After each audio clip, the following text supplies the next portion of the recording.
સમયની તાતી જરૂરિયાત મારો વિષય જેવો છે ને હકીકતમાં પણ જરૂરિયાત છે. યુરિયા નવું આવ્યું 10 વર્ષ સુધી વિરોધ થયો હતો કે આવું કેમિકલ જમીનમાં નખાતું હશે, અને આપણા જ વડાઓ આપણા બાપ દાદાઓએ જેનો વિરોધ કર્યો હતો. કેમ કે ઝેર હતું, રાસાયણિક હતું, કેમિકલ હતું. પણ એના માટે પણ આપણા વૈજ્ઞાનિકોએ ખૂબ અભિયાન ચલાવ્યા અને દશકા પછી ખેડૂતોને ખબર પડી કે આ યુરિયા નાખવું પડશે, આ ડીએપી નાખવું પડશે. અને પછી તમે જુઓ કે કોઈ પણ વસ્તુ નવી આવે એટલે વિરોધ થાય, એની અંદર ઘણું બધું ચેન્જ આવે, પરિવર્તન આવે, પછી એડોપ્શન થતું હોય. એટલે હવે કોઈને આપણે એમ કહીએ કે યુરિયા નથી નાખવાનું, ડીએપી નથી નાખવાનું, કોઈ રોકે રે? ખેડૂતો નાખી જ દેતા હોય છે. એવી જ રીતે આ પ્રાકૃતિક કૃષિ એટલે કે નેચરલ ફાર્મિંગ એ નવો કોન્સેપ્ટ છે. જો કે હવે 5 વર્ષ તો થઈ ગયા છે, પણ તોય હજી મગજમાં ઘુસાડવામાં ઘણી બધી તકલીફો થાય છે. આ વસ્તુની જરૂરિયાત કેમ ઊભી થઈ, હું થોડુંક પણ ભૂતકાળ યાદ કરાવો અને પછી ધીમે ધીમે આપને બધાને ખબર પડશે કે હવે આની જરૂરિયાત તો છે. થોડુંક માનશો તમે, વધારે નહીં માનો થોડુંક. અને આના ઉપર અત્યારે આપણી દેશની તમામ કૃષિ યુનિવર્સિટીઓ, આપણા રાજ્યની કૃષિ યુનિવર્સિટીઓ, આપણા કૃષિ વૈજ્ઞાનિકો સતત રાત દિવસ મહેનત કરીને નવું કંઈક સંશોધન થાય એના માટેના પ્રયત્નો ચાલુ છે, કરી રહ્યા છે. અને ટૂંક સમયની અંદર ભવિષ્યમાં આપણને એમાં પણ કંઈક નવું સંશોધન થકી પરિણામ મળશે એવી આપણને બધાને આશા છે. હવે વાત કરું કે આપણે અત્યારે ભારત દેશ વિશ્વ લેવલે તો આ એક પ્રાકૃતિક કૃષિ, અત્યારે પ્રાકૃતિક કૃષિ નામ છે, પણ વર્ષો પહેલા તો છેક 1800ની સાલની અંદર આની શરૂઆત વિદેશમાં થઈ ગઈ હતી. અને એ લોકો તો આ શરૂઆત કરતા હતા, એમ કરતા હવે આપણા દેશમાં તો હવે આવ્યું છે. વર્ષો પહેલા વિદેશની અંદર આ પ્રથા, આ પ્રાકૃતિક ખેતીની જે પદ્ધતિ છે એ ચાલુ જ હતી. એ લોકો એને ઝીરો બજેટ કહેતા, અને પછી આપણે પણ હવે ઝીરો બજેટ, નેચરલ ફાર્મિંગ, ગાય આધારિત ખેતી, રાસાયણિક ફ્રી, કેમિકલ ફ્રી, આ બધી ખેતી આપણે એનું નામ આપ્યું છે. પણ હું તમને વાત કરું કે આપણો દેશ આઝાદ થયો, એક ભૂતકાળને આપણે યાદ કરવું જોઈએ, તો ખબર પડે કે હવે આની શું જરૂરિયાત છે.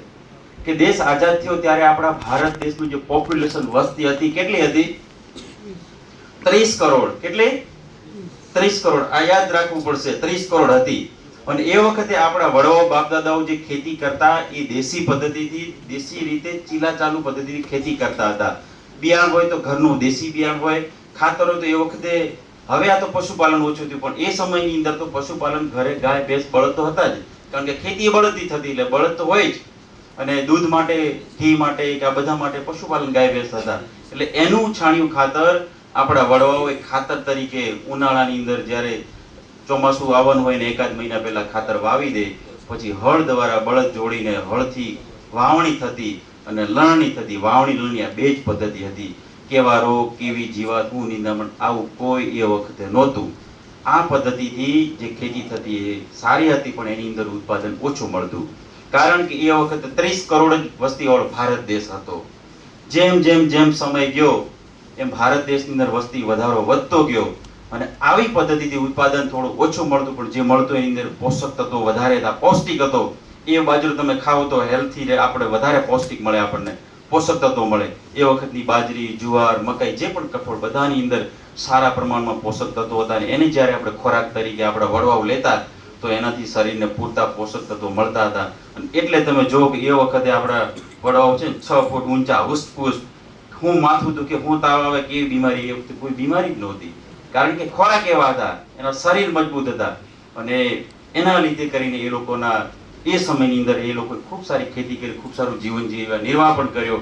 પણ સમય જતાં દેશની અંદર જે વસ્તી વધારો વધવા માંડ્યો, અને એક સમય એવો આવ્યો કે ભારત દેશની અંદર ખાવા માટેનું અન્ન પણ ખૂટી પડ્યું, કટોકટીની પરિસ્થિતિ નિર્માણ થયેલું.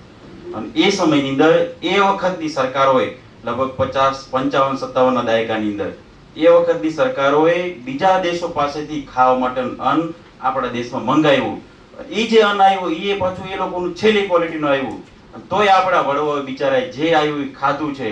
અને એ સમયની અંદર પછી આપણા કૃષિ વૈજ્ઞાનિકોએ વિચાર્યું કે જો આવી પરિસ્થિતિ લાંબા સમય સુધી રહેશે તો આ દેશનું અર્થતંત્ર છે હચમચી જશે, નબળું પડી જશે. એટલે આપણો રૂપિયો વિદેશવાળા લઈ જાય, કારણ કે આપણી મજબૂરી હતી કે આપણે વિદેશમાંથી બધું મંગાવવું પડે.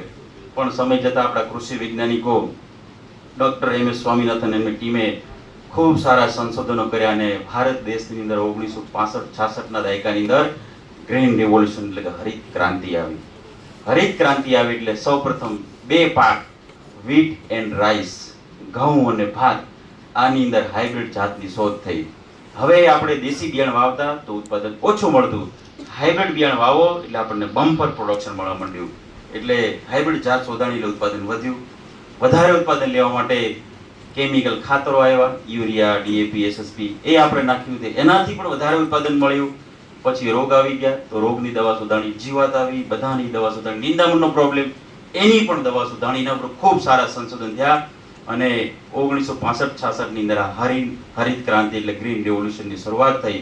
અને અત્યારે તમે જુઓ કે આપણો ભારત દેશ દરેક પાકની અંદર એટલો બધો કેપેબલ છે, આપણી પાસે એટલું બધું પ્રોડક્શન છે કે આપણા દેશની અંદર 5 વર્ષ કાંઈ ન થાય ને તોય એટલા ગોડાઉન ભરેલા પડ્યા છે.